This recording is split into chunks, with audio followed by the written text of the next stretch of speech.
Hello, everybody. Welcome to the Chairshot Podcast. With Jay and Mr. P. You can speak Mr. P. now. Yeah, there he is. Um, yeah. So this episode we're reviewing AEW All Out 2024. Um, yeah, Let this me show. start this. Yeah, you know what? You go ahead. You go ahead. Let me start by saying you're a son of a bitch, and I'll tell you why near the end of this podcast. AEW All Out 2024. I don't know your opinion. We're about to find out. Fucking fantastic. Fantastic. A man who's never seen it before. I am a fan now. And that's my piece. Okay.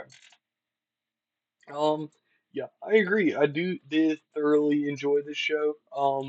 It had some stale moments, in my opinion, but that's mostly like me seeing some of these wrestlers before and it being like, oh, it's another Young Bucks match. But that's most of my, I guess, gripes with it. Um, I have some small ones, but it's mostly like me trying to remain neutral. That's good because I am very biased, and we will Yeah. see. Excuse me, I believe that. Um, yeah, so there's some recent news I wanted to bring up too, but I don't remember what it was. Oh yeah? I don't remember what it was. I might bring it up at some point throughout the video. About AEW? Just wrestling. Wrestling in general. I Yeah. haven't actually. I don't think I've watched any wrestling aside from All Out. Since the last time we did this. I haven't been keeping up with everything. I've definitely been keeping up. I usually try to. Um, I need to start yeah, keeping up. yeah. You know what? We'll get into that before we get into this show. Did you see Drew won the WWE title? What? Drew McIntyre? Yes. God damn it! Now fuck. I wish I had been keeping up. God damn! I quit watching that piece of shit company because they were pissing me off, fucking up Cena's heel run. Oh, and now they make one of my favorites champ. Fuck them. They did it on a I'm SmackDown. sorry, I lost my composure for a second. I No, really you're like Drew fine. McIntyre. You're fine. It's completely understandable. Yeah, he beat Cody in a three stages of hell match. They brought the what? All right, I'm watching that this weekend. Yeah, I think it happened on the last SmackDown. Um, as of this It recording. happened on a SmackDown. hmm Yeah, I think the What the matches. fuck? I think the match choices sucked in terms of an entertainment value, but it made sense for the story. It was a standard one-on-one match to start it off, a Falls Count Anywhere match, and then a steel cage match. Falls count anywhere, steel cage, or rather, and then a steel cage. Yes. Okay, I mean that's interesting. Yeah. I think the standard match part sucks, but that might just be me. Um, yeah. Well, you think three stages of hell sucks, or having like a standard match in them sucks? Having a standard match for three stages of hell sucks. Oh, okay, yeah, I can see that. Because when you think of three stages of hell, you think of like these are three different stipulation matches. These are like you're going into this with like, oh, we're gonna do a street fight here, a cage match here, and a ladder match here, or some shit. A ladder match would have made sense for the end of this, but nah, I don't know. I don't run a multi-billion-dollar company that's trying to run it into the ground. But Yeah, more on that. Um, I will say I agree with I feel like any of the matches in that scenario have to have weapons involved, just or it doesn't make sense. yeah, or just some sort of stipulation. Yeah. Like Can't be a regular ass hit him with a chair, you lose type match. yeah, the way Drew explained it, it made sense. In I I need to beat you in a regular one-on-one match first, or some shit like that, or like we need to see who can win a regular fight, and then it's like, oh yeah, we're just gonna bring this all over the arena, like the next stage. But I don't know. What else happened this week? I'm trying to think of something you would know. Shit, I didn't even know Drew and Cody were feuding. I I haven't watched WWE since like October. Yeah, yeah, they've been feuding for a minute. I think it's probably like right after October. Damn, did Hulk Hogan come back from the dead too? Fuck. Well, now that you mention it, no, I'm kidding. Wouldn't fucking surprise me. Guess who's back again? Hulk. Fucking hell. I'll ruin my throat trying to do that. Undertaker revived him for one match. I can see that sorry sack of shit doing it too.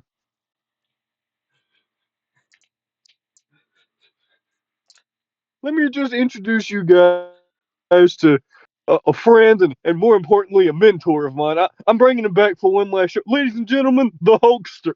Fuck you. It just fucking electrocutes a fucking casket. I'm not the only dead man in town now. Fucking hell. See. Hear me out. Hear me out though. Hear me out though. It's not actually Hulk Hogan. It's just a fake Hulk Hogan. Like they had fake Diesel. It's Chad Gable in a wig Chad Gable in a wig. and stilts. This is almost as good as when they try to make him a luchador. Yeah. So what was the last thing we said? Um. Chad Gable on stilts. Yeah. Hulk Well, I Hogan. said You're this. talking about news. Yeah. Well, you had said that, and I responded with it's almost as good as when they tried to make him a luchador. Listen, the world's greatest luchador. I don't want to hear it. See, I love El Grande Americano, but I love Ludwig Kaiser as El Grande Americano. I like Kaiser in general. He's Yeah, pretty cool. Kaiser's really good. He's making this work for a secondhand gimmick.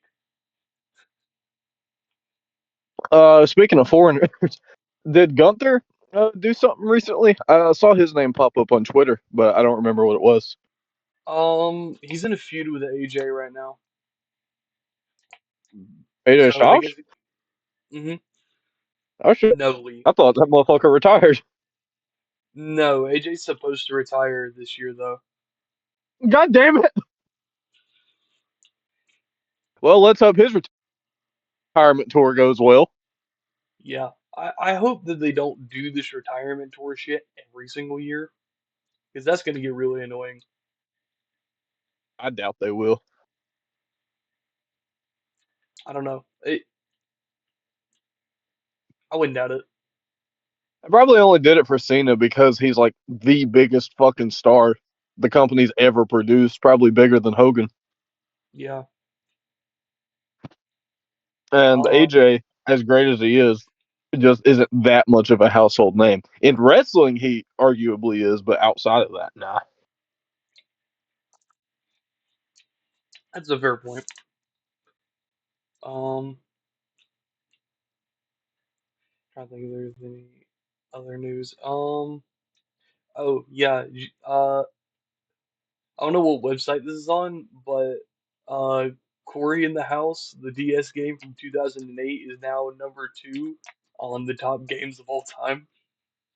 As it should be. Do Corey you know owns this? that fucking house. Do you know the story behind this? I have no idea. So people got like so sick of Claire Obscure's Expedition 33 that they're trying to like hype up this old DS game from like 2008. It was based off of a Disney show. I think it was Disney.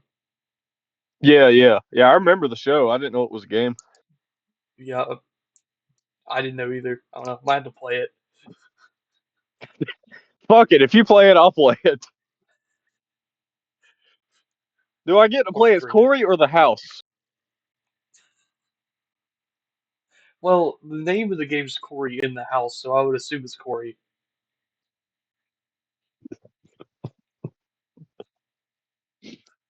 I hope the first mission is he leaves that goddamn house. I don't know shit about that. I just remember memes of it going around like a motherfucker back in the day. Yeah, well, I think they're doing that again. As they should. He's iconic. He's a national treasure. I never watched the show. Just to I clarify, haven't. I don't even know if it's really a Disney show. I just know it's a show.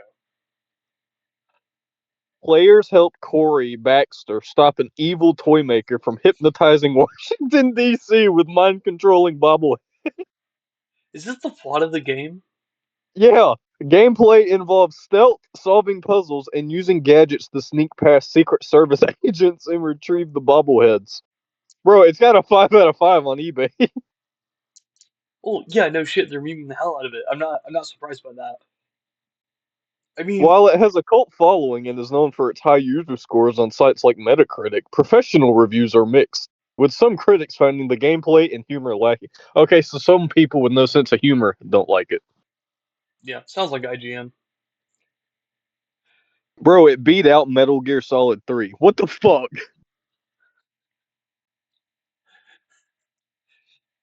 You know what? I might play it if I decide to bring back that long play channel I have for a long period of time. Um, just for that channel. But I Somebody don't on know. Reddit said, oh, my bad. No, you're good. Go ahead. What did Reddit say? Somebody on Reddit said, why is this game currently on top 2? And the first comment is, you wouldn't be asking this if you'd played it. The second comment, real recognize real. God damn it. I have it, yes, too. So do I. I- you know what? If this becomes a thing in the comments, I'll play it. Apparently, people are trying to make it the #1 most voted game of all time. You know what? Fuck it. I'm going to do it, too. Oh my god. Corey deserves it. Highest rated game on Metacritic. Lord, sure, why not? Let's get into this freaking review. We've been stalling for the last 10 minutes, 15 minutes. Hold up. The main event of WrestleMania this year. Corey versus the House. Book it, Triple H. Oh my god. Actually, you don't book it. Let me book it. Let Jay book it. I might actually make it good. Oh, shit. Let's be real. He's been fumbling a lot of shit in the past year. Bro's got the butterfingers. Hmm. Yeah. Anyway, But where were we? enough of my shit talking. Let's go back to talking about the competition. Anyways, so let's get into this first match. Underhandedness. Let's get into this first match because we completely derailed the episode so far. MJF versus Daniel Garcia. Yeah. So this is your first time seeing either of these guys in a singles match. So I want you to start this one off. Let me do a quick review of my notes. Um, okay, so the first thing I'm going to do is a critique Okay. because I feel it's best to get the nitpickiness out of the way first. So they gave a little short promo package for JF versus Garcia, which I've heard of MJF before. I knew his kind of general character. I didn't know shit about Garcia. Yeah. And the promo they did, the package was enough for me to get while they're wrestling. Excuse me. You know, they hate each other, blah blah blah, betray, whatever. But it didn't. I don't feel like it did a good job of getting you emotionally invested or dramatizing it like a lot of other things do. I feel like that's a shortcoming that is kind of reoccurring with AEW. That's fair enough. I mean, with them being a fairly new company with this big of a budget, I'm not surprised that that's an issue. It's something that they should try to work on in the future, especially when they have big feuds. Like this isn't a big feud; it's just getting MJF back in the ring regularly, but like Swerve and Hangman, like there was a lot of shit they did with that, like a Oh yeah, lot of it, and they did a yeah, like really good job of like dramatizing it, especially leading up to All In, which I don't think you saw a lot of in 2025, but no. um just some of these promo packages can be lacking, and like I don't know. I think Swerve and Hangman was a bad example because like a lot of people were invested in that because of the Oh yeah, I mean, craziness of it.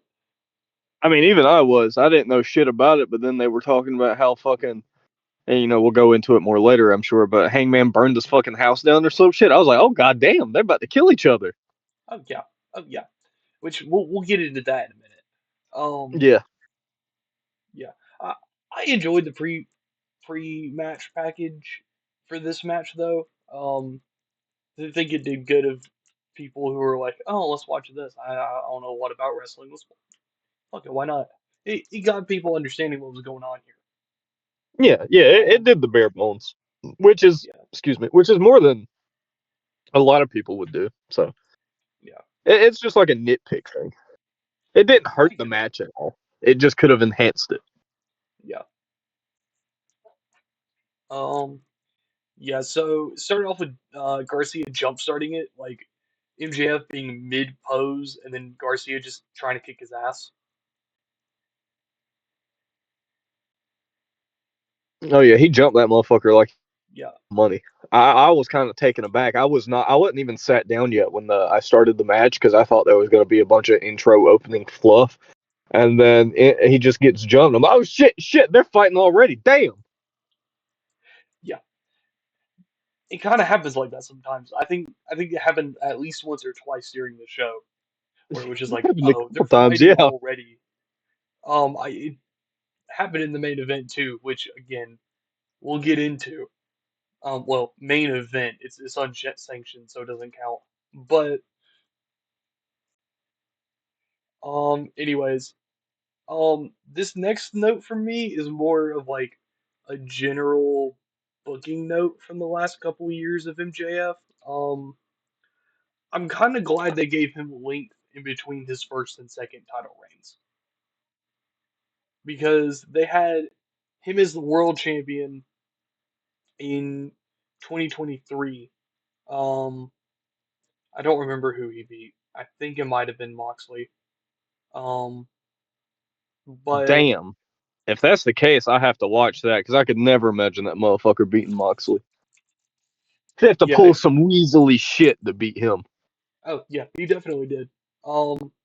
But to be fair, this isn't choke you with a fucking plastic bag, John Moxley. Sorry, I'm spoiling the show. Not the point. This is murder. We'll It's get my into that favorite. in a minute. It's my There's favorite crowd chant of all time. we'll get into that in a minute. We're way ahead of ourselves. Um, yeah, I'm just glad that they gave MJF some room. Like, it's just something I was thinking about during the match because it gave him time to work with other people in a non-world title situation. And he's a guy where you can 100% believe, oh yeah, we can put the world title on him again. Hangman for me wasn't like that for a while until like the recent Owen Hart Cup where he won it. It's like, oh, he might win it, and I liked that from Hangman. Um, but I'm glad that they gave MJF some time to kind of breathe in between his title reigns.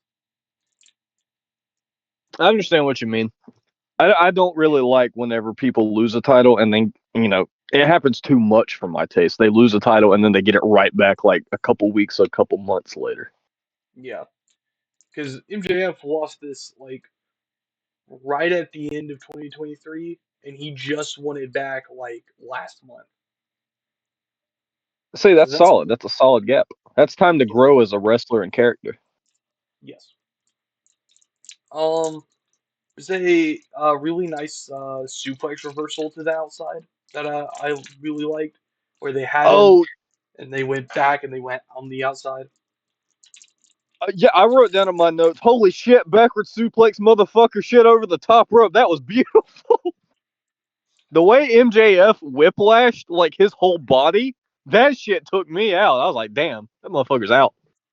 Oh yeah, He is phenomenal at selling shit. Like, his selling shit and his moveset, I thoroughly enjoyed. yes. I really like MJF. He kind of gives off Ric Flair vibes without being like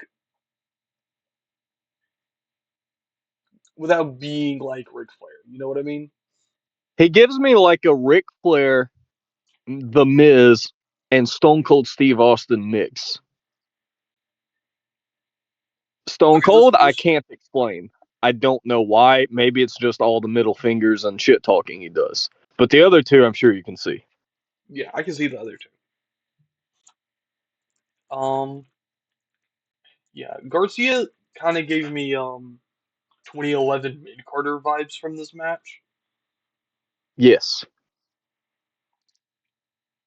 I could see him facing off against 2011 Wade Barrett in like a dark match. Yeah. And there's a lot of guys in AEW that are like that, and like I mean that in the most positive way possible, because I really That like being some of those. said, That being said, Mid Carter vibe. He is very fucking entertaining. I walked away from this match having a newfound appreciation and like for both of them. Like if you told me, hey, they're wrestling this guy, I'd be like, oh hell yeah, I'm watching that. all right, bet. I wrote down really good storytelling, but I don't remember what that was for.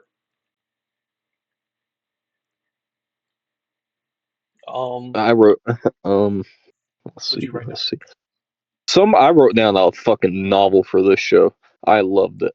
I think it was MJF. Somebody hit a Three Amigo neck breaker, and I've never seen that before. And once again, I lost my mind. Oh yeah, I didn't lose my mind. I kind of like dropped it and picked it back up, but it was fun. yeah. Now, I didn't really write a play by play, but I think it was MJF hit a fucking pile driver. That I lost my shit because I forgot they're not banned everywhere else. Oh my God, pile driver. Yeah, because I didn't expect him to hit it. I thought he was gonna reverse it and then just bam on his fucking neck. Oh goddamn, he's dead.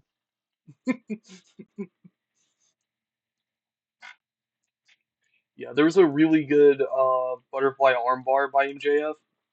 Kind of taking like a regular armbar and then kind of morphing it. That's something I like that like some wrestlers do a lot when they go from like one submission to the other. Oh yeah, yeah, I love that too. Yeah. You have any notes before we try to get to the finish of this match?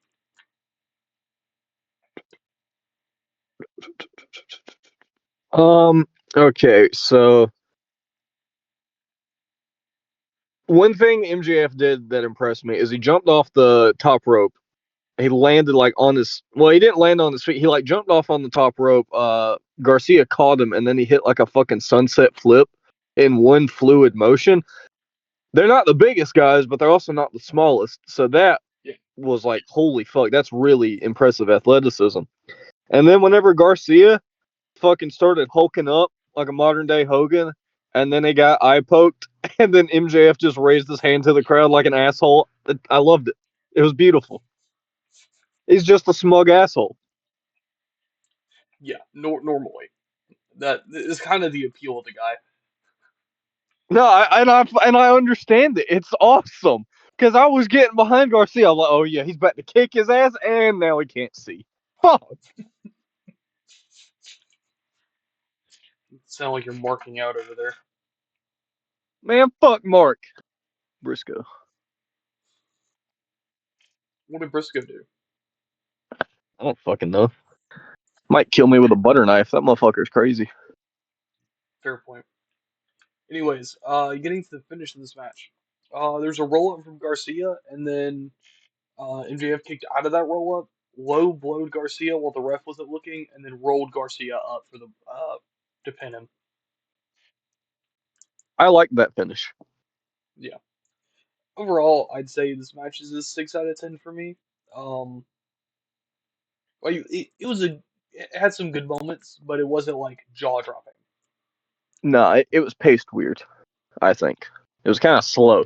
I gave it a 7 out of 10. Yeah.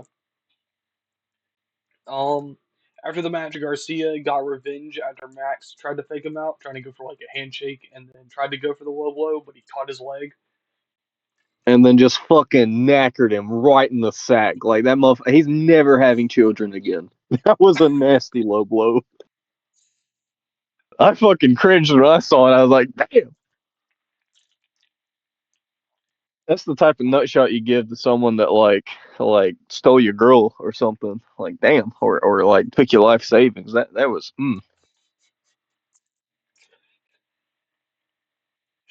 Took your life savings. Listen, if someone took my life savings and I can only hit them with one strike, I'm kicking them in the balls as hard as I possibly can. I'm pulling a Mr. Garcia. You know what? That's completely fair. That's completely fair. I can't argue with that. Yeah. So our next match is for the AEW World Tag Team Championships. The champions, the Young Bucks, face off against two-thirds of the Trios champions, Claudio Castagnoli and Wheeler Yuta. Utah, Yuta.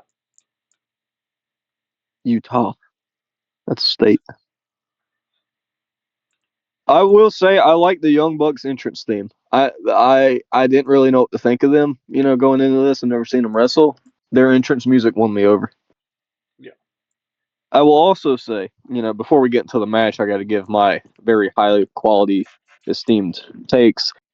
They look like dollar store Matt Hardy's got shrunk down and given the subscription to Planet Fitness. That is my first thoughts when I saw them. Dollar store Matt Hardys that were given memberships to Planet Fitness. Listen, you got to have a certain level of autism to understand the. So they got the hair pulled back. They got the big ass forehead. They got the patchy facial hair going on, and they look like they just started lifting weights about 2 months ago, but they're not consistent with it.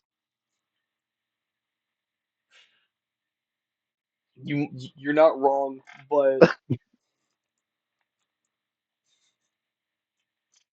yeah, I did not have a lot of notes for this match. I don't know whether that was Uh, me kind of halfway paying attention to it or me just genuinely not being just me being bored with it. well, you heard my notes for it so far. Yeah. I wrote down that the Bucks were really good heels, but that's mostly just because they're assholes. I agree. Speaking of that, fucking when one of the fucking so they kept doing the thing. I'm a wordsmith today, dude. Doing great. Utah and Castagnoli, right? They did that thing where they would grab their legs and like pull them apart really fast and like fuck them up like that. Hmm. And that spot where they kept doing it to him like 5 times in a row, that took me out. But your point to with the being a good heel, after they did that to the Young Bucks, I don't know which one it was, got pissed off, rolled outside the ring, kicked the barricade, hurt his foot, and then a fan laughed at him and he just yelled back, "Screw you!" I thought that was funny. Yeah, I kind of missed that one. My only other note for this match is it's not even somebody in the match. I don't know why the commentator said it, but one of the commentators said, Brian Danielson, more Neanderthal DNA than human DNA, but that's not the point right now. What the fuck was he on about? I don't know. I know that at the time, Brian Danielson was in a group with Claudio and Yuta. Keywords at the time. We'll get into that in a minute if you haven't seen Oh, this yeah. show. Um, Spoilers. yeah.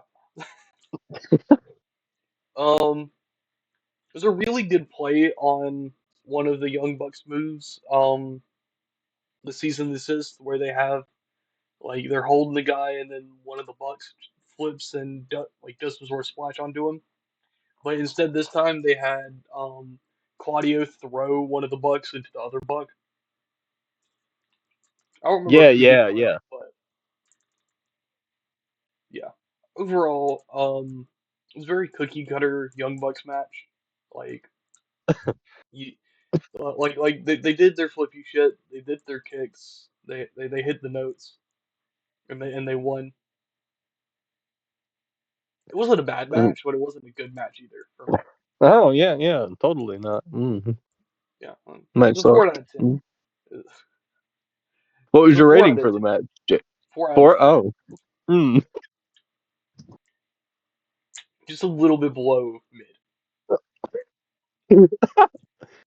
I might have to You're allowed, rewatch it now. I'm second guessing myself. you're allowed to like the match, by the way. You probably Here's made what I more wrote jokes than down. you did. Here's what I What'd wrote you down. what'd you write down? Fantastic match. 9 out of 10.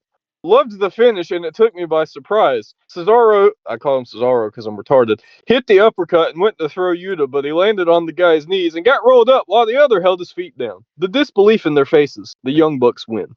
I thought that was a really good finish. Maybe it's like something they do all the damn time, and I don't know, but I liked the match. I had a lot of fun. Yeah, I'm glad you found enjoyment from the match. Um, I'm used to seeing the Young Bucks do their shit. I don't even remember what the finish was. All I wrote down was that the Young Bucks won. Fucking I also had a lot of shit going on when I was watching this match. Oh yeah, I had two matches like that. Yeah, so Um, th- I might have to come back to it at some point.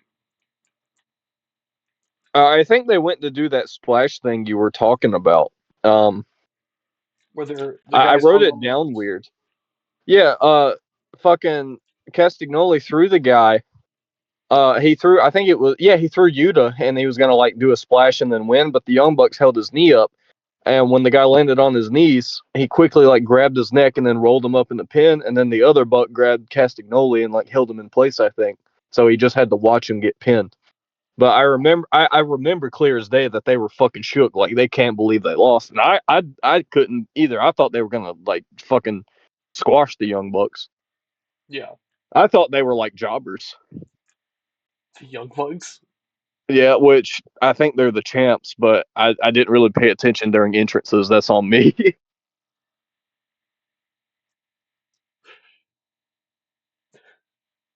I didn't even like the Young Bucks because of their shit with CM Punk. I heard about. I was like, oh, they're just a couple of pussies. Fuck those guys because I like CM Punk. But after seeing their match, I'm like, nah, I kind of like Dollar Store Matt Hardys. They're pretty cool.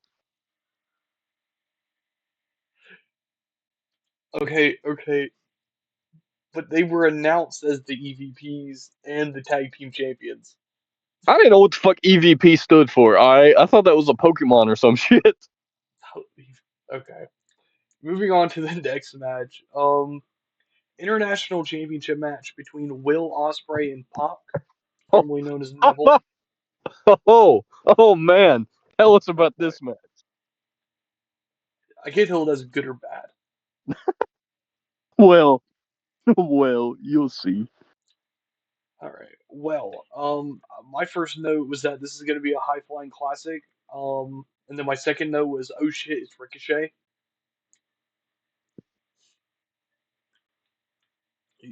My, my entire notes is just spots that I lost my mind over. You're right about it being a high flying classic. Holy fuck. Yes. Um, yeah. There's a phenomenal forearm on the outside, from the barricade. Um, I think there was a poison Rana on the. I can see if it. I can remember if it was on the apron or on the outside. Yes, he did hit him with. He hit him with like a fucking. What'd you call it? Reverse. It's like a Hurricane Rana, but he hit him with the back. He hit him. He landed on the back of his head. He did that Yeah, on the poison fucking Rana. ring apron. Yeah, Huh? yeah. So it was on the apron. It was a poison Rana. That's what they call it. Poison Rana. That's cool as fuck. Yes. He also hit Pac also hit Osprey with a German suplex on the ring apron, and he fucking folded in half. He landed right on the back of his neck. There is no way he don't end up like Stone Cold Steve Austin. Yeah, fun fact: Will Ospreay is currently injured. I think it's a back injury, but I don't remember. I fucking wonder why. I'd had to look it up, but I don't remember. Uh, Pac. One thing that also happened that I really loved. Pac did a moonsault, got caught, and then he used that momentum being caught to hit a fucking like he spun around into a fucking DDT. And then after they landed, Osprey was on one knee. He just casually picks the motherfucker up and power bombs him. It was beautiful.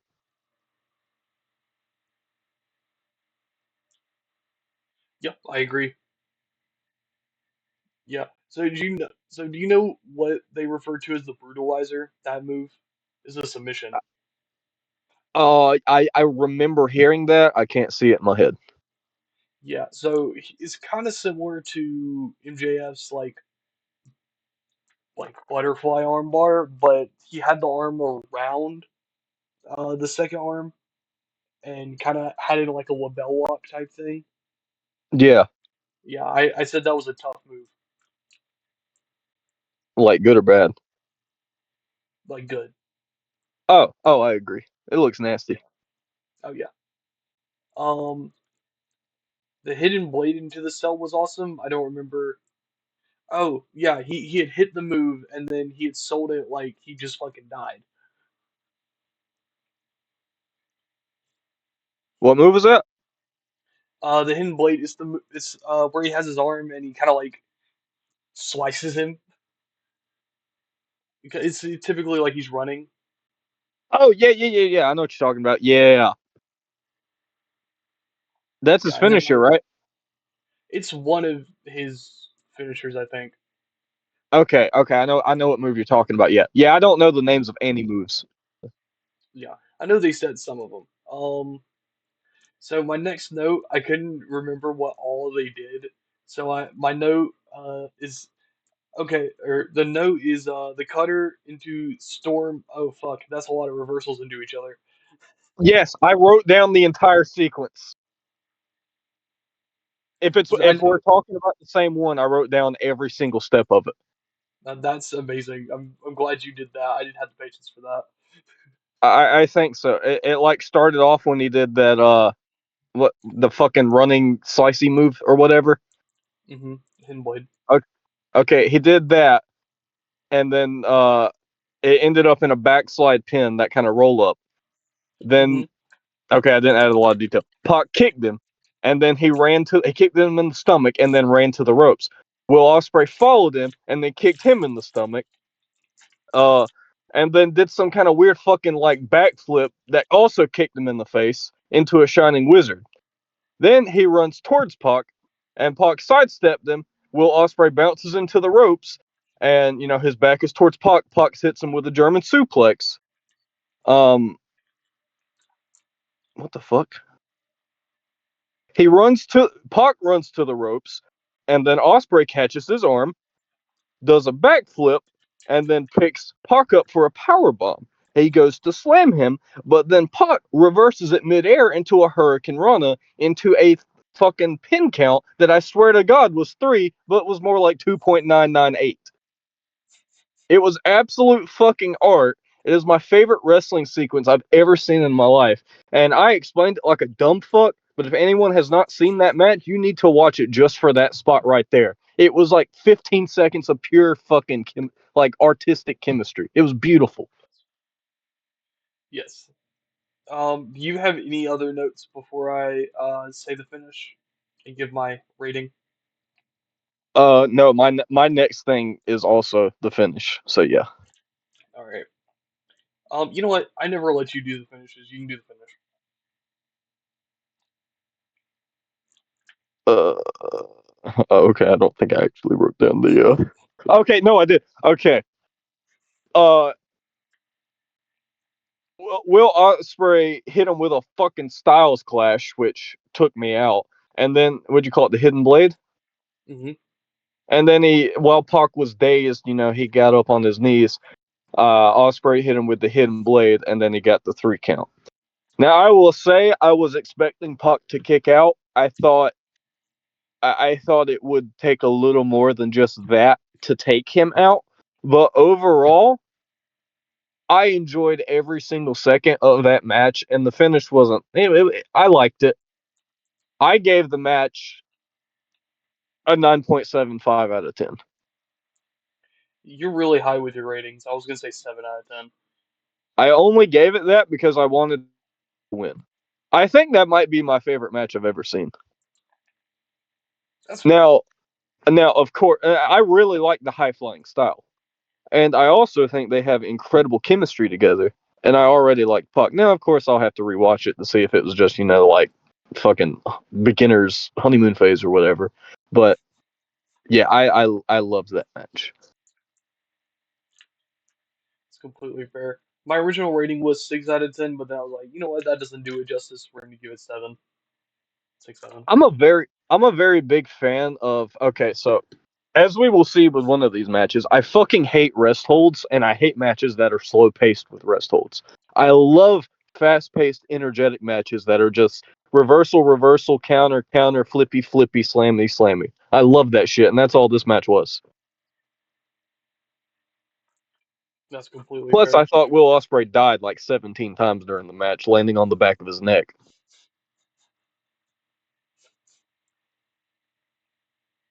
You know, it could either be a back injury he has or a neck injury. I'm not sure. It's No, it's a probably neck both. injury. It's a neck It's a neck injury. injury?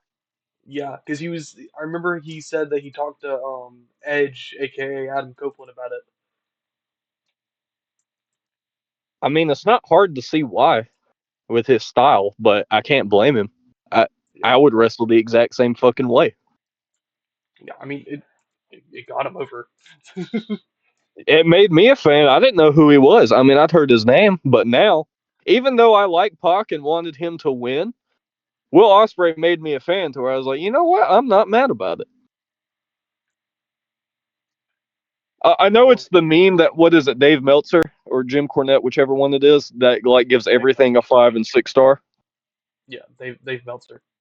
Okay, I know I sound like him during this, but I genuinely like. I've never given a match a 10 out of 10 before. That would be my first candidate. That match was just beautiful to me. That's fair. That's completely fair. Yeah. So our next match is Chris Statlander, who is our current AEW Women's Champion, versus Willow Nightingale, who is our current AEW TBS Champion and Women's Tag Team Champion. They're neither a champion in this match, but I thought it was good to bring up because they're now on each other's side after all these years. Um, I but yeah, they're in a I street I fight here. I can see why. They surprised me. Hmm. This was going to be my bathroom break match. I was going to go piss and make some food. And I think I got up out of my chair. I walked like 5 feet, and then some bitch got put through a table, and I was like, "Oh, okay. I guess I'm watching this." Yeah, it kind of looked like Statlander hit Willow with her heel during that table spot. Did it? I didn't see it fully because I was walking off. I'm gonna have to rewatch it. Yeah, I didn't expect them to go very violent very fast, but they fucking did. oh yeah, oh yeah. They were in that War Games match or the Blood and Guts match that we Oh, had what saw. shit! I didn't even recognize them. Yeah, I mean, I don't know who hit who, but within like the first, I'd say 3 minutes of the match, they already had thumbtacks and fucking were hitting each other with light fixtures and shit. I, oh yeah. what the fuck? I have a note that's for the future of um this episode, but I'm gonna go ahead and say it now. The line between AEW and ECW's hardcore is lined with fucking coke. Yes, and I think we need more. Am I See, 100% sure what that means? No, not really, but it sounds good. I understand completely what you mean. If I had been like the age I am now when ECW was getting big, I would have 100% been the guy who's like, yeah, ECW is way better than WWE because I like that type of wrestling. I very much enjoy it. Now, I do think it can go too far, as we will discuss in the main event. But, Hmm. um, like they're doing shit I was not expecting, and I know the novelty of it is part of why my ratings are so high. But it's beautiful. Completely understandable. Yeah, my next note after light tubes are always brutal was she fucking bit her. There was a lot of fucking biting on this show. Yeah, it's That's unexpected something I biting. didn't. That's something I didn't really care for. I don't really like biting. I understand its place, and it's not bad. It's just not for me.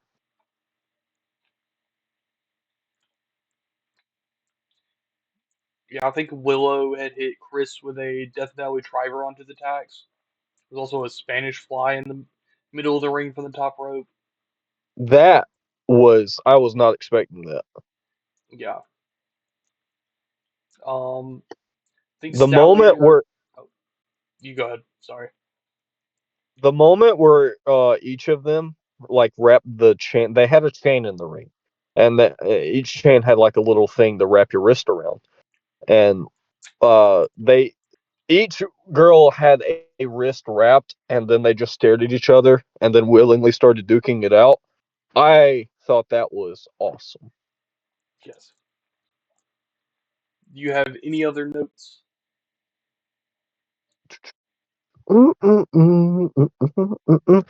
Something that applies to the whole show, aside from one match, but especially this one. I think every wrestler on this show, man or woman, was very good about near falls. Like I half those kickouts, I swear to God, were at Yeah.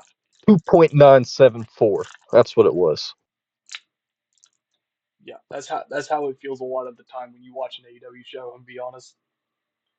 Now I'm curious I- who you don't like, and I think I know who it is. okay, I will tell you, you're right, and it's not just her. Never mind, I don't know who it is. We'll get into that in a minute. Um. Oh, Anyways, Statlander won via submission. I think it was kind of like a single leg Boston Crab. Um. she hit fucking what's her name? The other Willow. She hit Willow with a tombstone, which I think that's the first time I've ever seen a female on female tombstone. And then she had like this weird Boston crab thing, but she had a chain, and she wrapped the chain around her neck and around her mouth, and hmm. then she pulled. That looked fucking painful. Oh yeah. Kind of imagine like when John Cena hit the STF with the chain. It was like that, but it looked way nastier. It looked way more painful. Yeah. Overall, I'd give this match like a 7 out of 10. I gave it an 8 out of 10 and said they're very athletic women, in my opinion, just as good as the men so far. Oh yeah. Yeah. I'm really glad that they're both champions. Current day, especially Willow being a double champion in AEW. First time for a woman, by the way. Oh wow. Yeah. Yeah, they both I made mean, me a fan. yeah. Which I mean, this is their first time with more than two titles, so I'm not surprised. Um, I have another note which is more related to after the match. The the quote unquote winner of this fight thing from Justin Roberts, that was a really good touch. I liked that. Oh, that's what he said, the winner of this fight. Yes, not the winner of this match, the winner of this fight. I didn't catch that. That's neat. Yeah, yeah, I caught that. Yeah, after that match, there's a Will Ospreay promo. I don't really remember what he said. But then Ricochet came by and was like, "Yeah, I'll see you soon." So that we'll see what Ricochet has zero charisma on the mic. I'm sorry. he gains some when he turns heel. Just give him a few months. He interrupted Osprey and confronted him, and then he was just like, "What's the shit, boy? Shit, boy, shit, boy. Good for you. I see you soon. Good for you." He just kept repeating himself like he's about to sucker punch him. That's my only note. Is goddamn Ricochet sucks at speaking. Zero charisma on the mic. I like Ricochet too. Yeah. So the next match is for the Continental Championship. In a fatal four-way, it is Kazuchika Okada, Kan, fuck, Kazuchika Okada, Konosuke Takeshita, Orange Cassidy, and Mark Briscoe. How do you say his name? Takeshita? Takeshita. I always, in my head, I read it as take a shitta. I did not know how to. That's how I read it when I first saw his name. Um, but then I heard them pronounce that as Takeshita. So I couldn't tell what the hell they were saying. I was like, who the fuck is Takeshita? I mean, I put do two do and we two together later, but it was a hard road till then. fair enough. Um, yeah, there's a lot of really good back and forth, especially at the beginning of this match. Like and a lot of really hard hitting stuff from Okada and Takeshita. Oh yeah, they were they were powering through motherfuckers. They were slamming them, throwing them, hitting them. Yeah, there's that one point early in the match where Mark Briscoe and Orange Cassidy both tried to pin Takeshita and Okada, and then they both kicked out, and they switched who they were pinning. Oh my god, I loved that. I wrote that down too. There was also The a vert go ahead. the vertical suplex fest where everybody kept hitting vertical suplexes on each other except Orange Cassidy. He just couldn't get it fucking done for his life. And then he finally hit one. And then immediately got just like fucking clobbered after. Yeah, there's a good spot that I saw where it was a superplex, and then another guy hit an elbow drop. I think it was I think it was Cassidy then Mark Briscoe, or I might be confused here. I don't remember. It was a cool spot. I don't think I had seen before. Yeah, I think I know what you're talking about. I didn't write it down, but I remember it was neat. I don't think I've seen it Yeah, either. yeah, The so Cassidy and Mark Briscoe are in a faction called the Conglomeration, right? yes, they still are. Okay. Huh? They're still in that faction, I think. Okay. So they had a spot during the match where it was just them two in the ring, and they were gonna, duke it out. But before then, they give the most half-assed soft punches and chops I've ever seen in my life. Then they shake hands and actually start beating the fuck out of each other. I lost my mind. I thought that was beautiful. It don't take a lot to entertain me. Yeah, I can tell. No offense. Fuck you. It's novelty, damn it. You kind of walked into that one. Um, Give me a WWE show next time, asshole. All my ratings will suck. see, I would, but I don't know what WWE's shows are on now. Fucking $30 a month, Peacock or some bullshit. Yeah. Um, my my Oh, hold second on, to last hold note. on, hold up, Was Taz on commentary for this fucking match?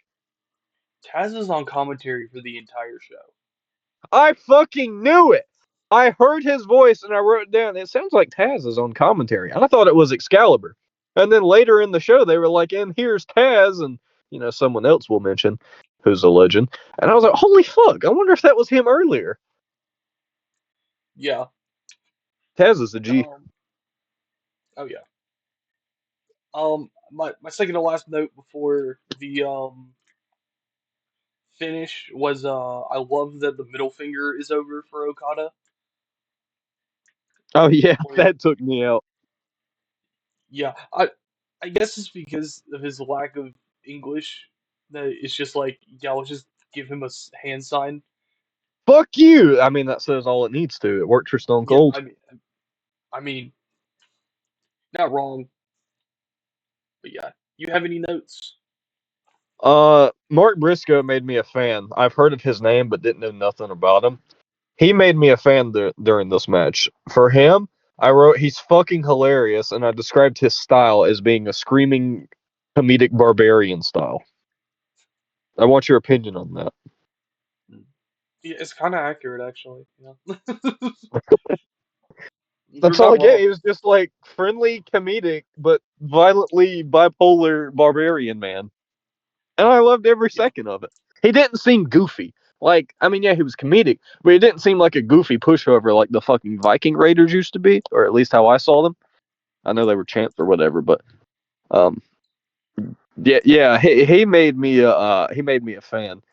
And take a shit or Takahaha, whatever his name is, Takeshita. Word of pronunciation. Yep. Mister Middle Finger Man, he Yep. need Briscoe in the mouth, and I fucking that was excuse me, that looked painful. Yeah.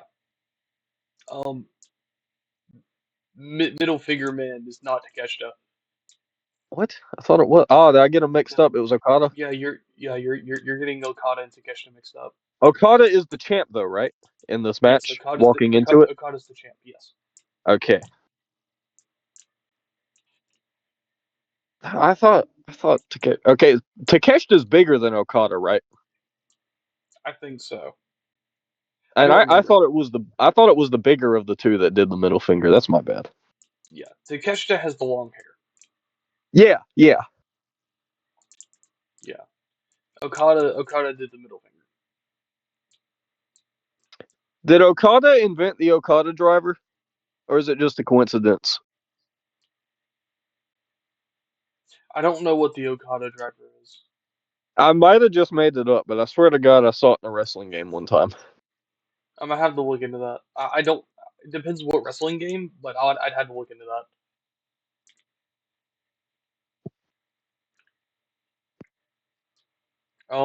Yeah. So my last note is the finish. Okada cleaned house and then hit Orange Cassidy with a Rainmaker to retain his championship. Give this about 6 out of 10.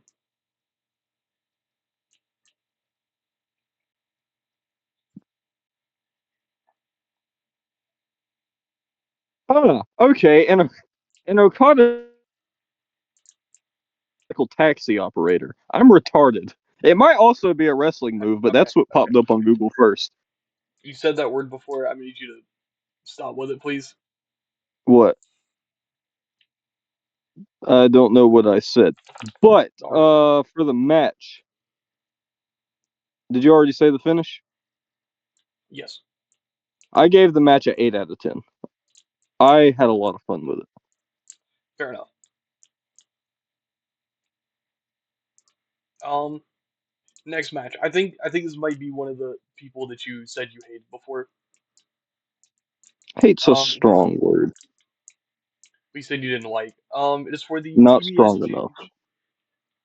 For the TBS championship, it is Mercedes Monet versus Hikaru Shida. Um,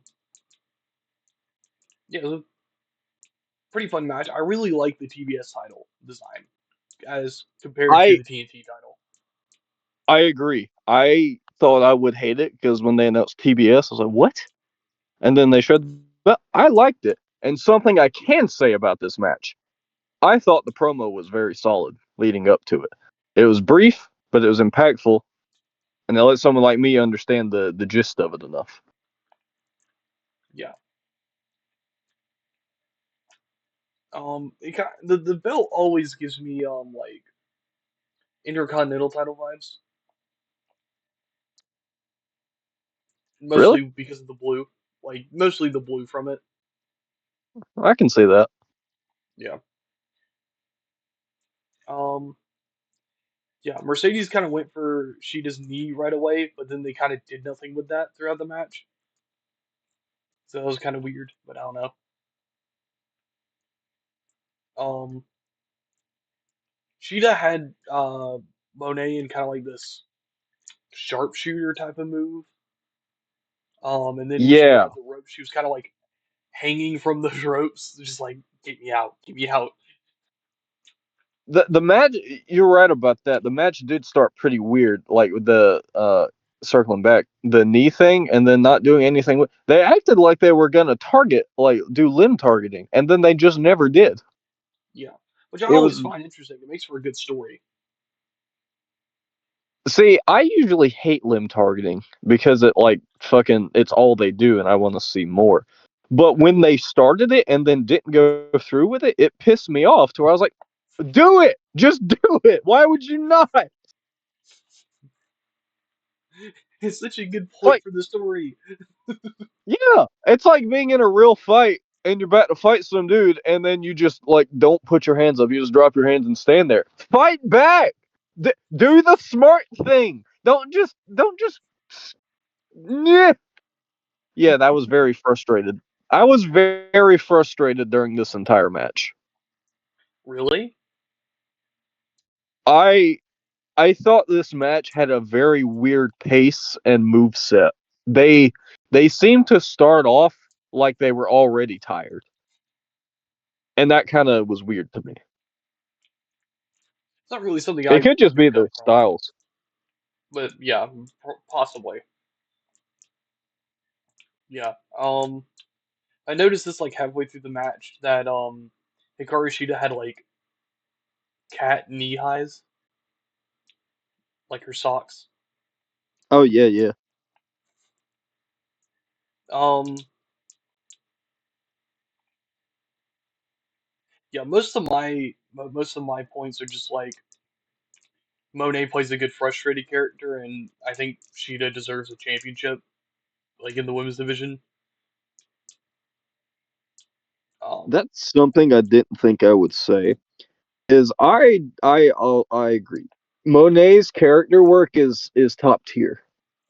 mhm, Her in-ring storytelling is also top tier, as much as I hate to say it. yes, Her stupid little dance, though, is stupid, and it always will be. Fuck her little dance. that's probably kind of the point though, if it's pissing you off this much.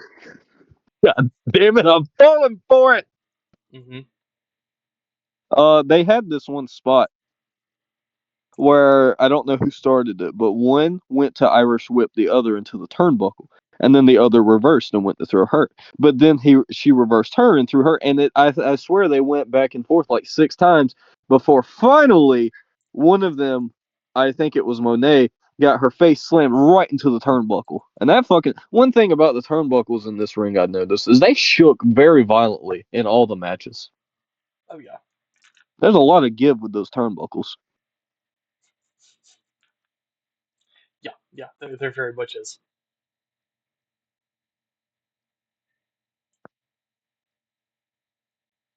Yeah, there was a point during the match where Hikaru Shida had a kendo stick, um, and Shida was like, "I kind of want to hit her with it, but it's not the right thing to do," which I always found weird from the faces. Like Well, she in would have this been instance, I disqualified, get wouldn't she? in this instance I get it, but it's the point where it's like, "Oh, I don't want to win this way. It's not the right way to do. It's not the right thing to do." She would not do the same thing for you. That trope is Uh, played out. I agree. yeah. I think another examples of that is like Cody Rhodes last year Oh my god. with the Cena main event WrestleMania. Oh my god. Yeah, yeah. It's That like that's I so frustrating. we saw you do worse. We saw you do worse. Like You obviously you were go gonna ahead. throw a set of steel steps at AJ Styles the year before during an I Quit match. AJ quit and then he hit him with the stairs anyway, didn't he? I don't remember. I don't remember. But I like think he did. he might have. He might have. I don't know. I'm sick of these like ass backwards faces. Like You I think Cena's obviously hate your opponent. So why are you yeah, choosing to be the bigger person now? yeah. It's like I don't know. Maybe it's just a storytelling trope. Like just in general, where it's like I'm gonna try to get you to the dark side, and cheating's the dark side. I don't know. It was a good spot. Like you could see like Sheeta was very much contemplating like this. I don't know if I can do this. Like she's shown good character work, but I just find the trope weird. The match was for a belt, right? Or was it not? Yes, yes, it was for the Okay. TS title. See, I thought it was kind of weird, the whole spot in general. Because Yeah, why would you get it out, first off, if you're not going to use it? But why would you get it out in the first place when you'll be disqualified and not win if you do use it? Just kick her ass and then do it afterwards. It kind of makes her character seem stupid. yeah, yeah. I get that. You have any other notes? I will say, though, after she threw away the kendo stick and when they ran at her, she like reversed her or did something like got her down to one knee. And then when Monet stood back up, she hit her with the most beautiful question mark kick I've ever seen in my life. Like, if you told me she was a pro kickboxer, I'd believe you. That was beautiful. Yeah, As I a think as that's a just martial arts guy, I appreciated her form. yeah. I think that's just how a lot of like Japanese wrestlers wrestle. Like just oh yeah, there's this MMA move. Let's just fucking do it. See, but usually they botch it or make it look stupid. Like even Ronda Rousey, her fucking arm bars looked stupid in Well, that's WWE, and an arm bar that's is what really Ronda's a fucking bad wrestler. painful. Yeah, that's fair. But God, he got me there. All right, she just sucks. She's just a bad person too.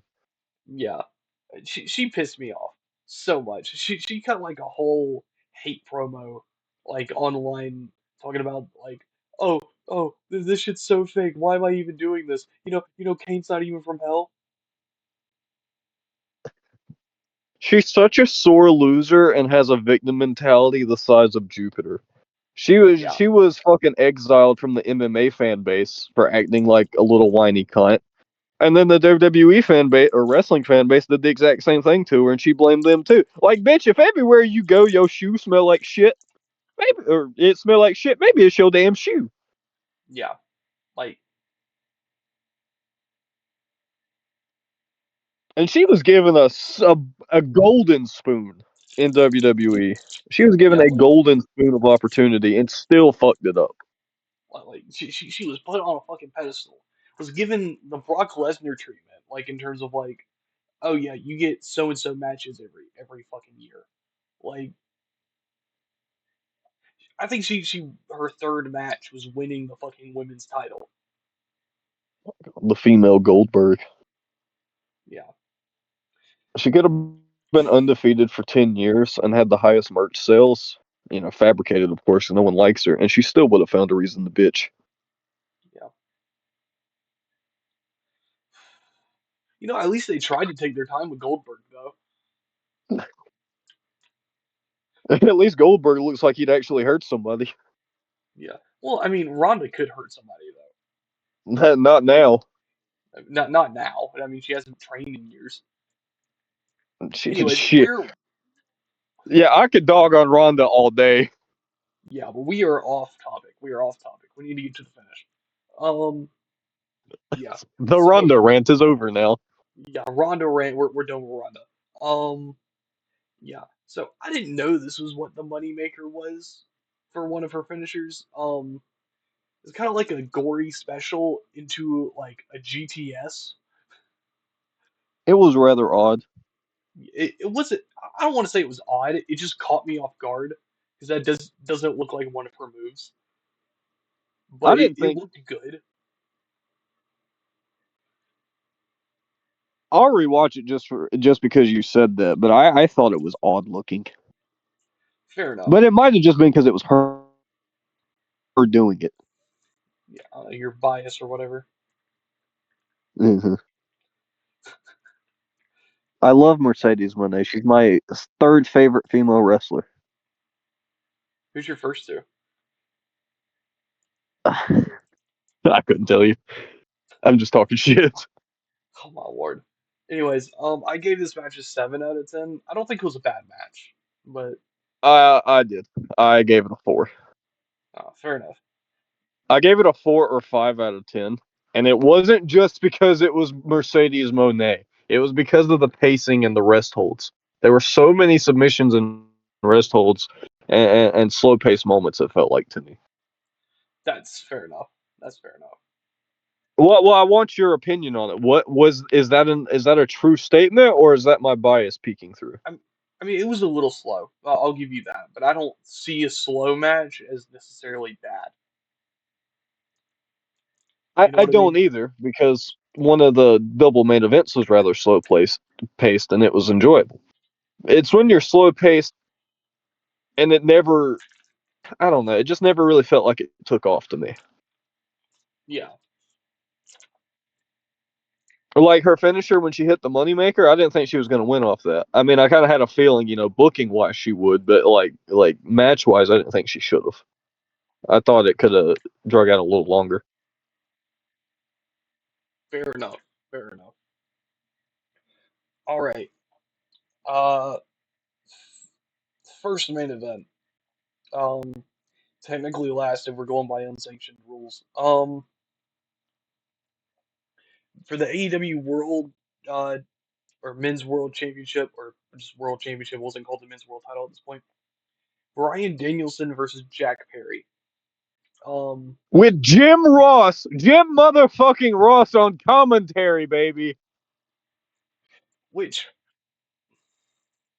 I like Jim Ross as much as the next guy. Why the fuck do we have four people on commentary? I don't know, but it was beautiful. They made it work. Like, one of y'all need to go home. Tony No, no, Schiavone, go this home. match was just so important. We had to have 4 people talking about it. Ward, you know what? You should have got the fifth guy. Brian Danielson's on commentary now. Let's get him in there. Oh my god, please let's not. I hate his commentary so much. He's so monotone. I think we mentioned on this last time. He's so fucking monotone and like emotionless when he speaks. Yeah, Yeah. he could be on commentary and be like, "I killed 7 people this morning," and I'd believe him. Man, these guys are really hurting each other. Are they? Are they, Daniel? Are they, Mister Sun? Because you don't sound very thrilled about it.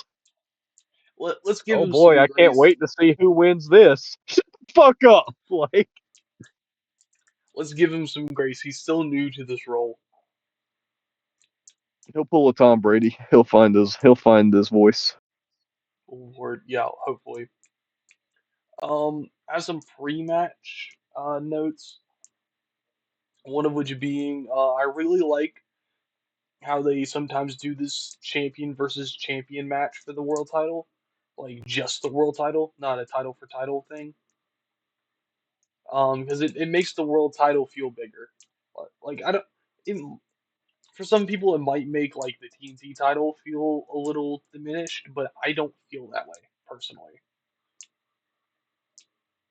I know what you mean, and I am of the same opinion. I like title versus title matches without them both being on the line Hmm.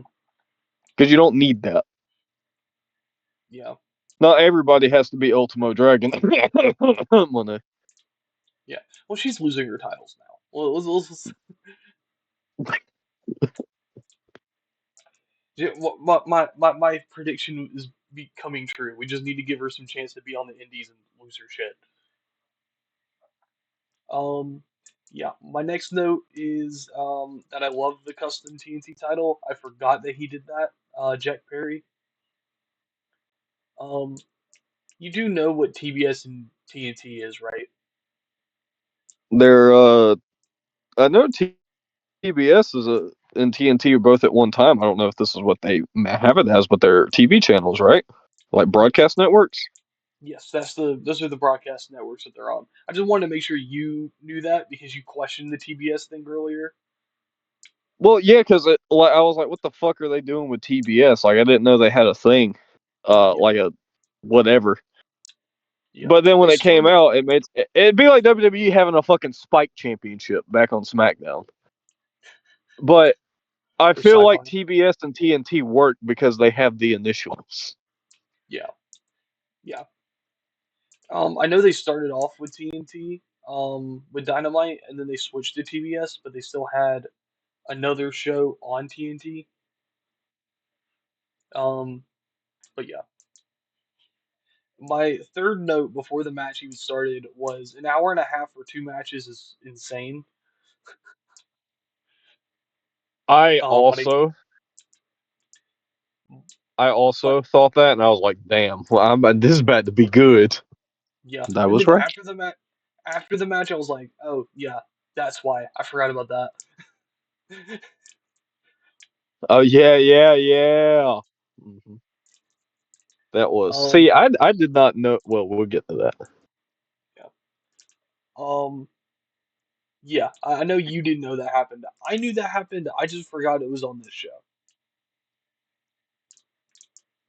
Um, Chicago cheering for a Jack Perry match felt wilder to me because of the CM Punk shit. I didn't even think about that. Hmm. I was so engrossed with it, I didn't even put two and two together. Yeah, that's where my mind went to. I was like, oh damn. And then he just starts hitting him, and they're cheering, and I'm like, you know what? Maybe it's not as wild as I think it is. They did give a "fuck you, Jack" chant though. That was pretty funny. Yeah. Um, the flying surfboard has always looked devastating to me. What the fuck move is the flying surfboard? You where he has his legs and his arms, and he just has the guy up in the air. Oh yeah, that shit does hurt. Oh yeah, I can imagine. I mean, you're being I held had up that shit by done to your me when I was a legs. kid. That shit hurt, especially if And you're then outweighed by 150 pounds. yeah. Um, my next note is, ah, I miss him in ring, referring to Bryan Danielson, Oh, he's retired now, isn't he? semi-retired. But yeah, So, yeah, because they announced the stipulation that if when he loses the belt, he's going to retire. And I thought to myself, ain't no fucking way Jack Perry's retiring this motherfucker. Now, there was a few points during the match I thought Jack was about to win, and I was like, oh shit. But then, oh well, I can't. Well.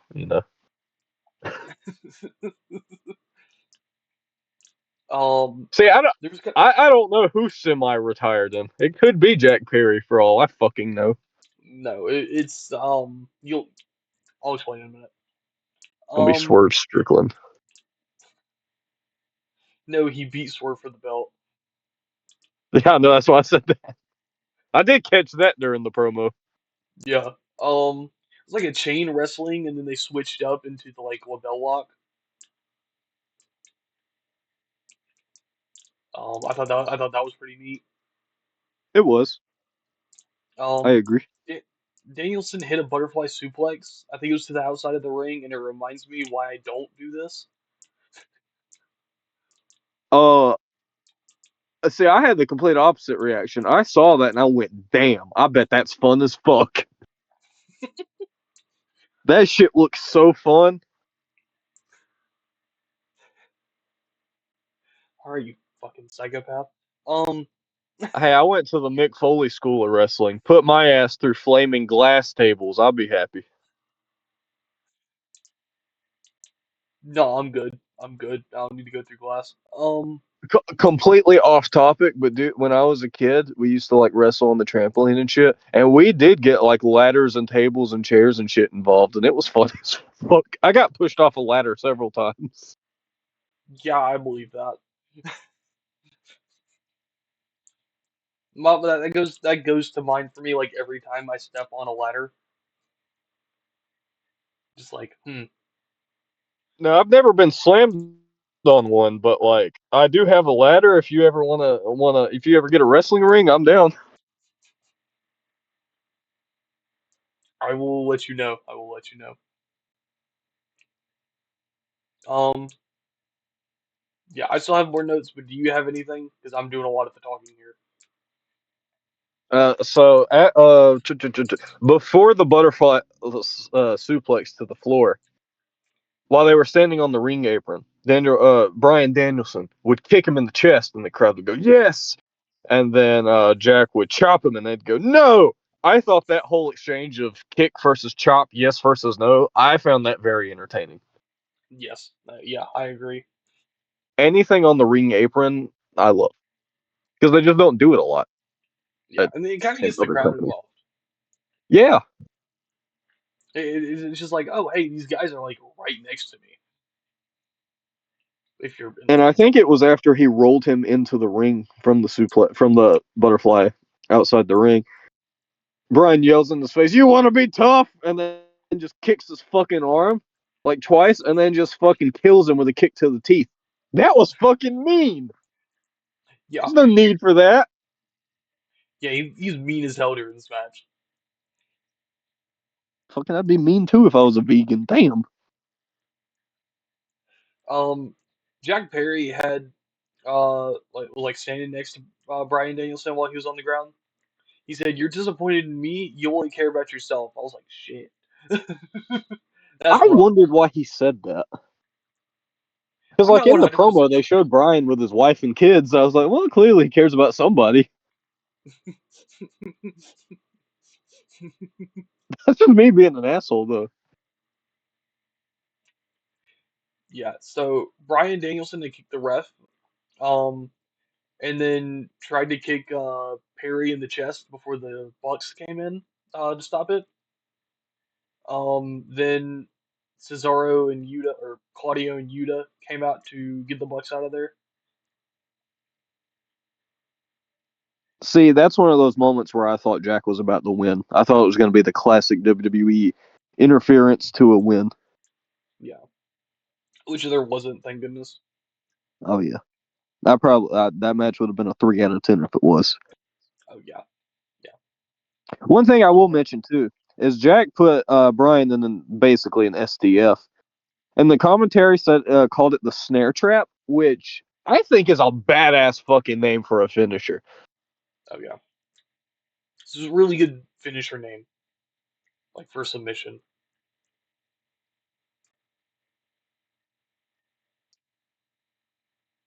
Um, I'm not sure.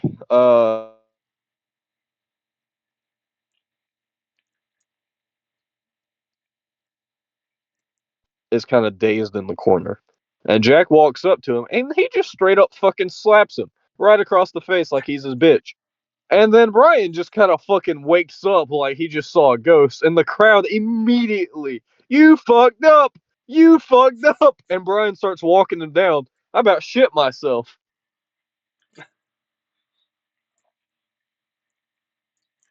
Um, Jack Perry had hit the like not a running knee, or no, it was a running knee, but Brian Danielson was like on his knees.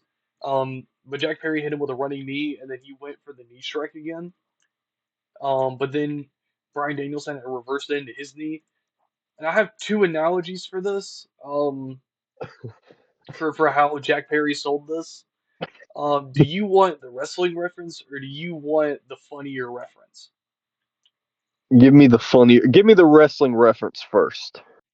Jack Perry sold that shit like Dolph Ziggler in 2014. Solid. Hmm. Now You for want the the fun. funnier one now? Oh yeah. Okay, Jack Perry sold that shit like a prostitute on Black Friday. God damn. That motherfucker went flying across the ring. God, how the fuck you get hit so hard? You go flying sideways. Dude, I swear to God, he jumped for that. He had to. Either that or there was a fucking ghost in the ring that shoved him. I audibly lost my shit and stood up when he went flying like that. I couldn't believe it.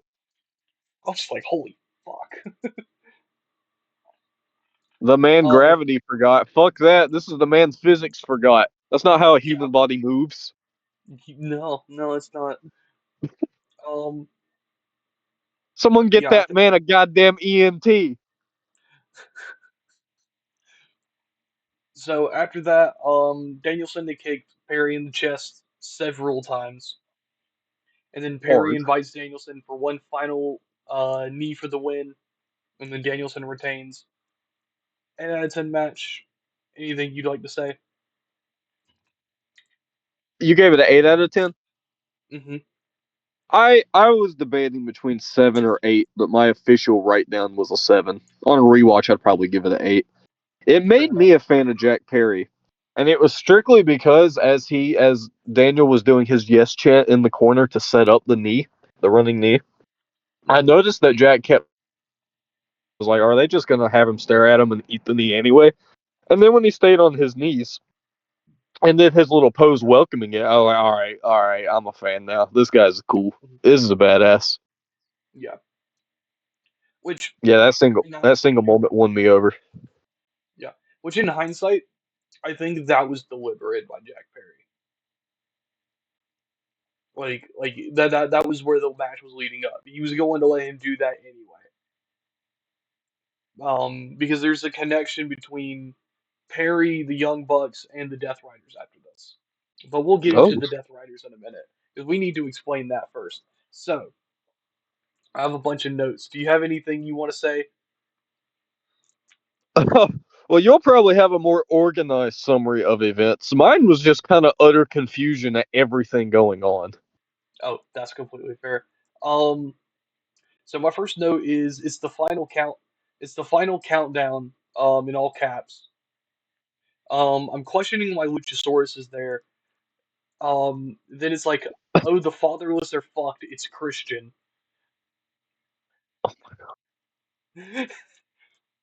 I wrote down, what Christian. the fuck? Who is this kill switch masked weirdo attacking Danger? Christian, what the fuck? Why's he got a budget money in the bank? So, Christian had won, um, for a match for a shot at the title, like anytime he wants. They changed the rules of it recently, but that's what he had there. He was about to use it before Mox blocked him, and essentially just gave him a look. Um, and so Christian Cage's group walked away. Um, the Blackpool Combat Club at the time are celebrating in the ring before Claudio hits Danielson with an uppercut and Mox chokes the fucker out with a plastic bag. I was Um, caught so fucking off guard by this whole sequence of events. See, From meanwhile, JR. from Go ahead. JR, okay. So, like, while all this is happening, Pac is over here dragging Wheeler Yuta into the corner. And Wheeler Yuta looks like he's being taken away from his parents. He looked like he wanted ice cream and he couldn't have it. No, Dad, don't leave me. He just got big brothered in that corner so hard. Yeah, at one point, Claudio was like slapping Wheeler in the face, like, "Oh, look at you." The crowd JR chanted going, his there's supporter. You go ahead. What JR say? JR going, there's 4 tough hombres right there. And then just the very next shot is fucking John Moxley coming out with the plastic bag from hell. And I'm thinking, what the fuck's going on? This is the bag moment? Fuck this. And then he chokes him. And then as he's choking him, this is murder. I was fucking dying. A man was being murdered on TV and I was laughing. Yeah, That man's got a family. yeah. This whole segment was nuts. Um, I'm This sure is that that the line of show. coke. Yeah, yeah. This is part of that line of coke I was talking about. Um, yeah. It makes me kind of want to see what happened on the next pay per view because I completely forgot how that ended. Other than Moxley as champion. Thanks for the spoiler, asshole. I'm just playing. You knew he was gonna win. I do a lot of Um. edibles.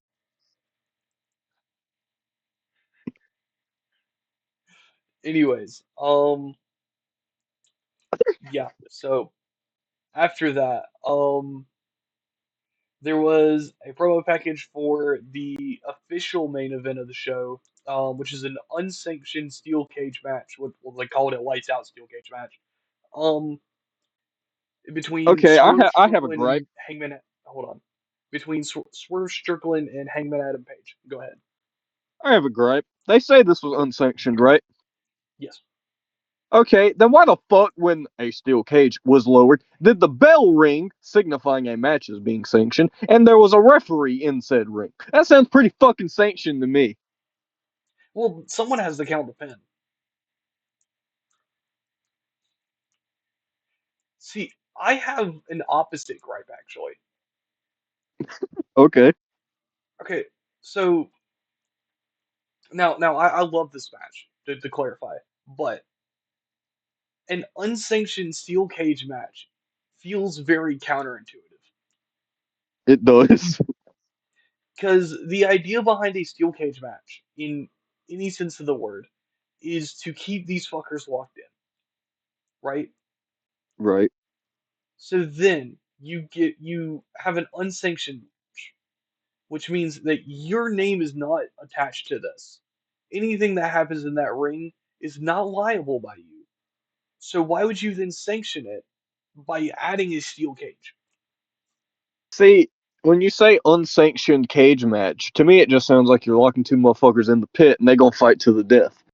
And that's kind of what happened, but I don't think that's legal. Yeah.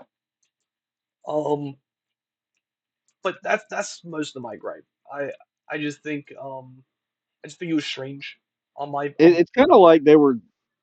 Yeah, I can see that. It's like they were calling it that and doing all that just to be edgy, which yeah. seems like an overall gripe with some of the things that happened on this show. Yeah.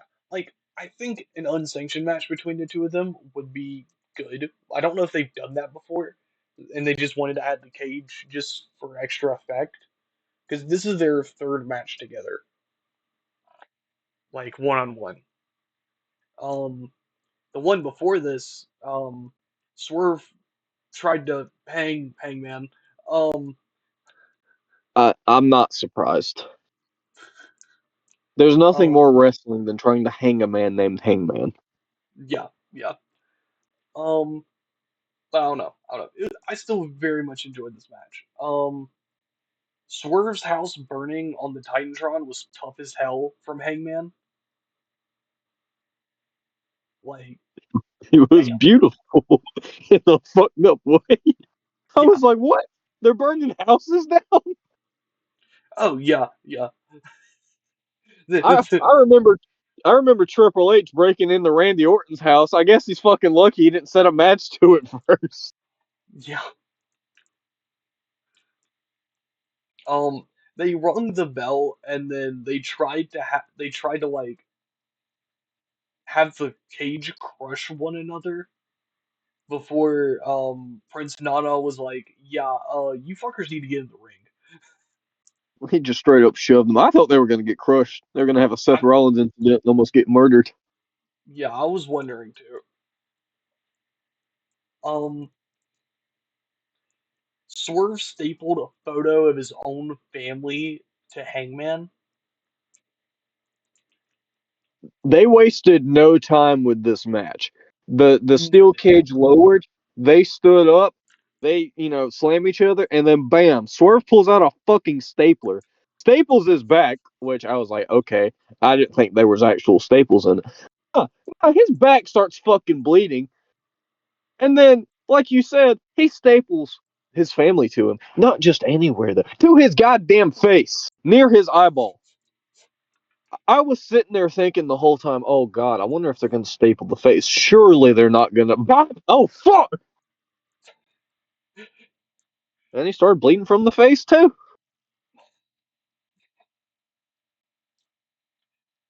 Yeah, so in a more mild, I can't believe I'm saying this, in a more mild portion of the match, they wrapped part of the steel cage in barbed wire and threw one another into it. I mean, you're not wrong. That was pretty mild compared to the rest of it. I mean, compared to staples, cinder blocks.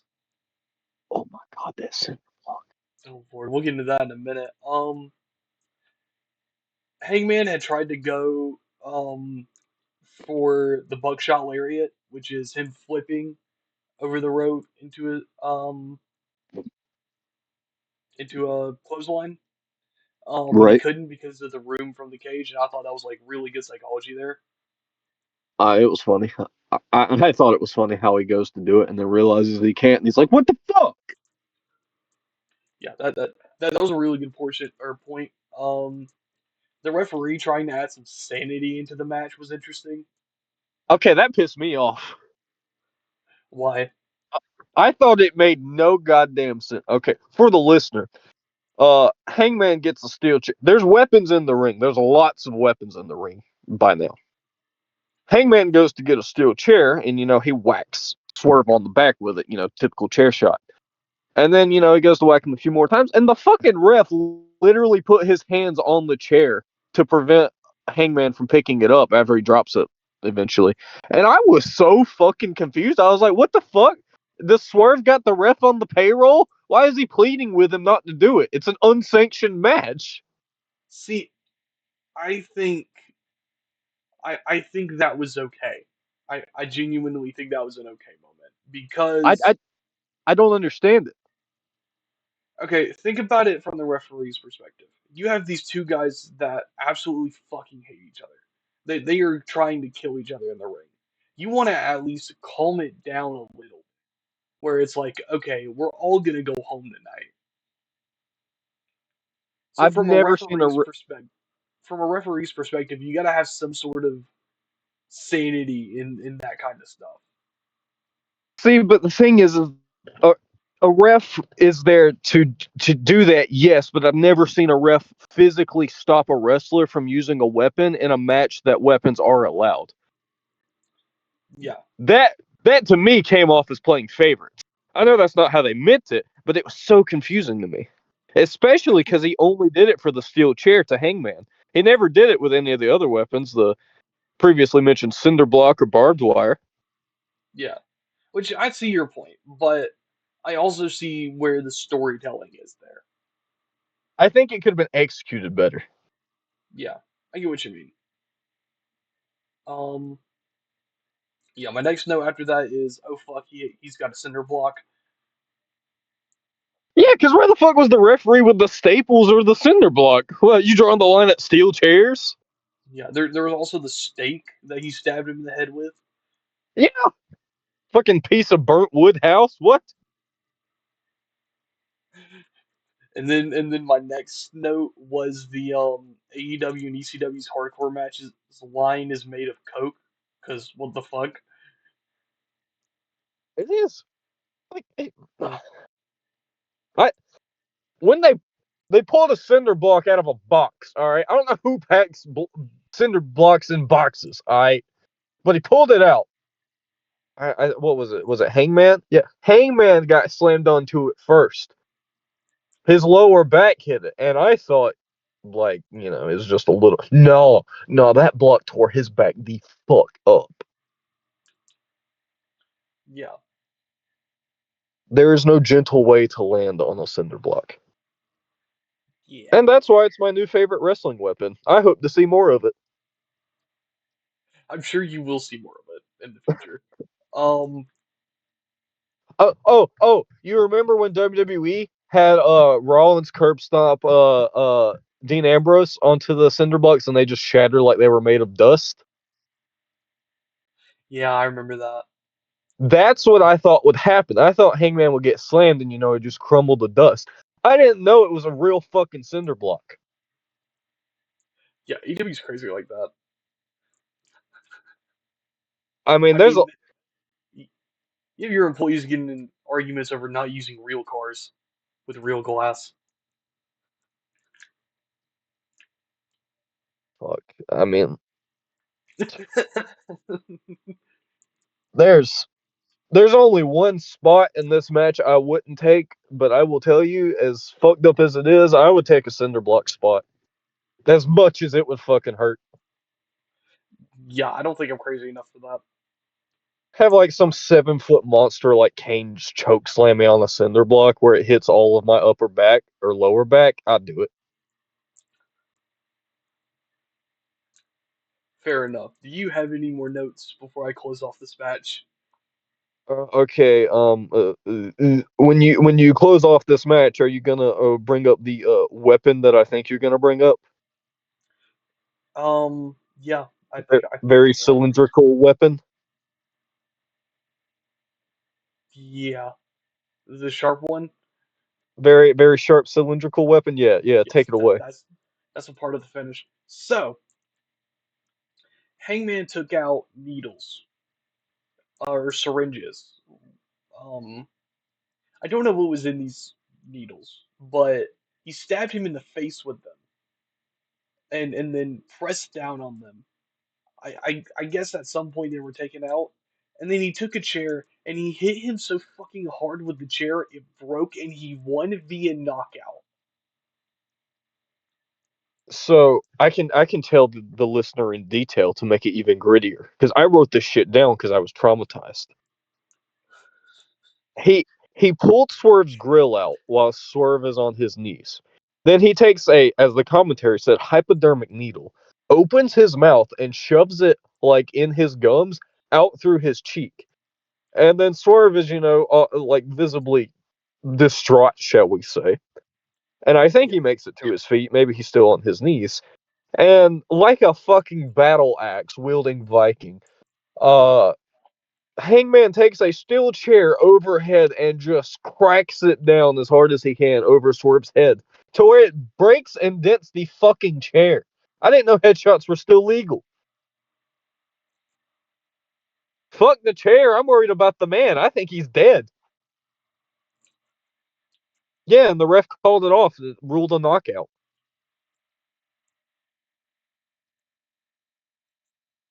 That ref has something against steel chairs. That's what I think. yeah. Oh my And the god. best part What'd you was rate that match? I rated that a 9.5 out of 10. I rated it a 9 out of 10. Yeah. Okay, Would you? okay. What's your opinion on the needle spot? Jesus fucking Christ. Jesus Christ. That was nuts. A little unnecessary, but it was nuts. I That is the spot I would not take, and that made me so uncomfortable that I don't think I like it. I don't think I'm a fan of that. I think that was too far. See, I didn't think that they would end an unsanctioned match in a knockout.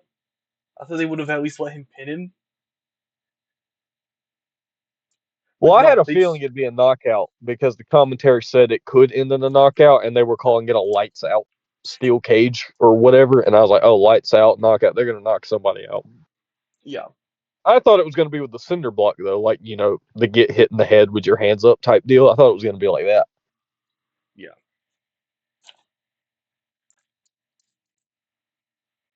yeah. So, overall, I give the show a 7.5 out of 10. What? Um, That's it. what do you mean that's it? I want to fight you. I give this whole show a 9 out of 10. Dog, that's 3/4. What do you mean? Dog, that's 3 quarters. Fuck you. I feel That's like this is three. the type of show. I feel like if you want to get someone into wrestling, this was a good show to show them. And I based that off why I called you a son of a bitch at the start because, well, I guess it's my second one at this point, but this show made me go, okay, you know what? I'm gonna start watching even more wrestling, and it's gonna be from this company because I want to see what these crazy bastards do to each other. Give me the See, line of coke next. see, personally, I wouldn't pick this show to get someone into pro wrestling, but that's only because of the amount of like Oh yeah, yeah, yeah. I get holy yeah. shit moments. It really depends on the type of person that I'm trying to get into wrestling. Like, could they handle watching a guy get stabbed with syringes in his mouth after having his grill taken out and then cracked over the head with a steel chair? Okay, that's a good point. Maybe it's unsanctioned. It don't count. Well, no, it doesn't count when they're watching it. No, I know. Yeah, this starts off so. In my opinion, this was such a hot show. I feel like everything else would be a letdown. Yeah,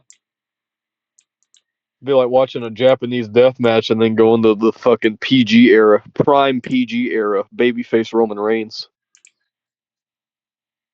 2015 Roman Reigns. yeah. But when he had the blue eye or the blue contacts, Big dog. I still don't get why he had blue contacts. I don't get it. Because Vince liked it. That was the whole reason. Vince liked blue eyes, so he made him wear them. But it was kind of terrifying.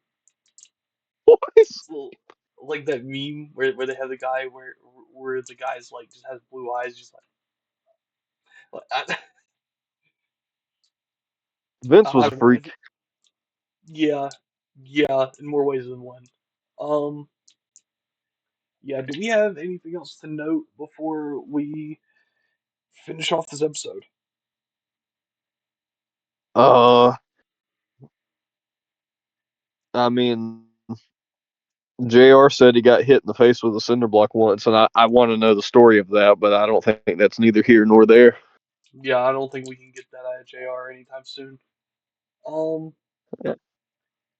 yeah, but yeah, I rated the show a 7 out of 10. He rated it a 9.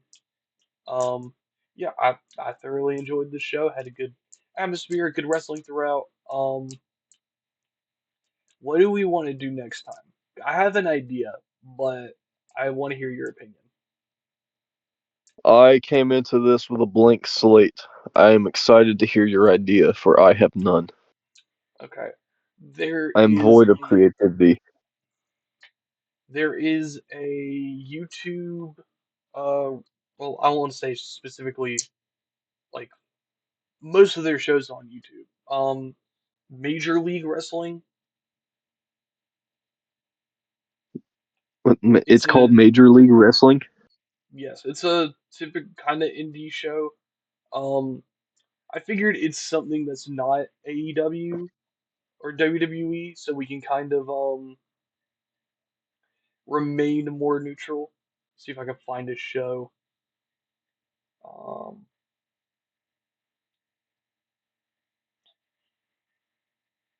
um, They have a cool website. yeah, I'm on their Holy YouTube. fuck, that's Sin Cara. Oh yeah. Well, Sin Cara was on. Well, wait, which Sin Cara? I don't know. It just Mystico set for action at sold out February 7th card in Chicago. That it's a guy. I don't think it's Sin Cara, but it looks similar. Yeah, if Mystico Sin Cara. That's Oh the my original god, Sin I was Cara. right. Yeah, that's the original. Yeah, let's see if I can get through Matt these Riddle? What announcements. the fuck? Oh yeah, yeah. They had one like a month ago. I'm gonna see what this show is. Isla If this is Dawn? the one Where do I know that name from? Isla Dawn. She was in WWE. That's where I know it. Okay. So they had a show recently. I figured it's like the most recent show we can watch. Um, it's titled on YouTube MLW X Del or Don Gatto. We can try that one. MLWX Don Gatto. Yes. It was streamed like a month ago. It's just got an I'm interesting down. background, and I kept getting like a lot of Instagram things for it, and I was like, let's do an MLW show. I'm down for that. Yeah, we can. Okay, we can either do that, or because it's Tuesday today, we can see if we can do the TNA premiere on AMC. Today is Thursday. Yeah, which it happened today, but we can rewatch it and do it in 2 weeks.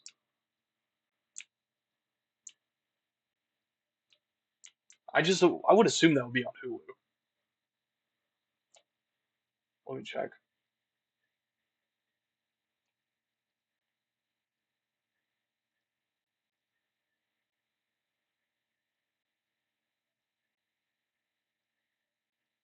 I didn't even know they were like fucking Well, out. for now, we'll work with the MLW X Don Gatto, but we'll do an official announcement when it gets closer. Um, I was looking it up, yeah, trying to find the TNA premiere. See, I was gonna make a joke about TNA earlier. I forgot. I thought they went out of business. I didn't know they were a thing still. You know what's so funny about that, Mr. P? Do they still do they still have that weird ring? No, they don't have the weird ring anymore. But do you know what's so funny about that? What? There's people that go on my internet and they say that TNA is the number two promotion. What? If you're Hmm. calling it dog shit, it is. But They go and say that AEW is number three and what? that TNA is number two, which is a And, load of dog shit when their biggest and show of the year couldn't outsell like a single AEW pay-per-view that's not All In. And All In did probably twice as much as Bound for Glory did. Bound for Glory is a cool name. That ain't fucking. I thought they went out of business. That they ain't no number two. They number seven at best. I I'd watch. mean, I'd like, watch Shine and Ring of Honor over TNA.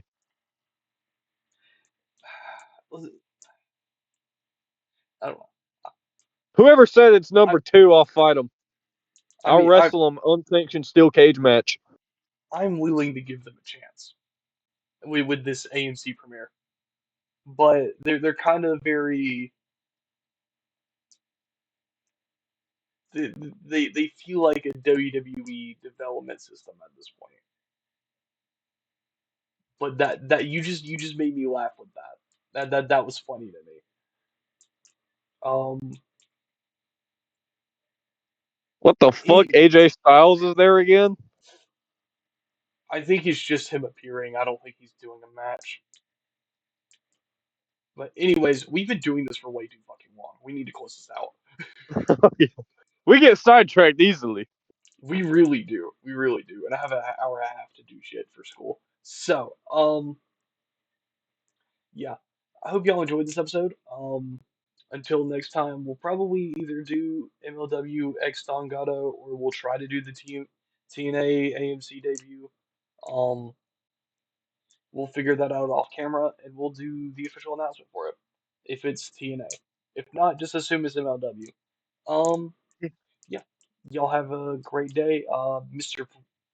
P, do you have anything? Hell yeah. Hope you guys enjoyed the show. We'll see ya. All right. See you guys later. Bye.